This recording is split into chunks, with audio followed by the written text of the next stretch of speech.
Protests breaking out in Seoul, South Korea, as Donald Trump landed in Malaysia for a trip to Asia, where Donald Trump intends to further embarrass and humiliate the United States and attack our allies. The protest you saw there in South Korea was largely over the fact that Donald Trump is trying to extort South Korea out of $350 billion and says, if you don't pay us, America won't consider you a relying trading partner. And who even knows where that $350 billion is going to, and South Korea is not agreeing to that.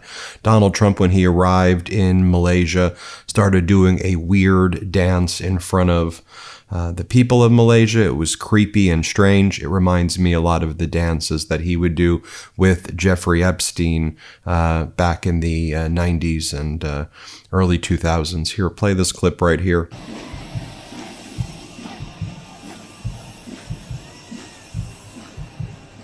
Then Donald Trump gave a humiliating speech in Malaysia where he started whining about the escalator not working when he was at the United Nations and how his teleprompter didn't work. Again, utterly humiliating. Here, play this clip. I won't forget that day because it was one of the first wars that I got involved in. And I love doing it. It's like, I shouldn't say it's a hobby because it's so much more serious than a hobby, but it's something that I'm good at, and it's something I love to do. The United Nations should be doing this, but they don't do it.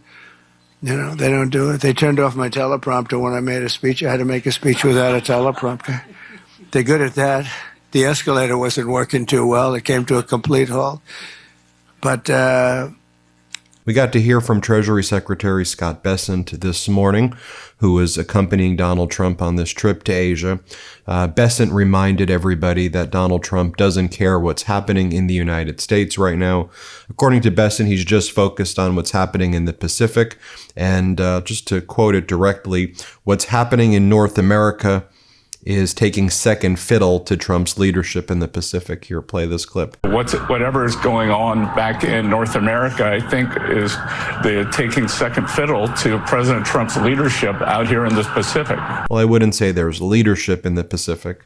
I would say he's further humiliating and degrading America's strength out in the Pacific and further hurting Americans. But I guess issues like the government shutdown, that 20 million Americans are being ripped off of healthcare, that Americans can't afford groceries, that Americans are psychologically tortured living paycheck to paycheck right now. I guess all of that doesn't really matter to the Trump regime.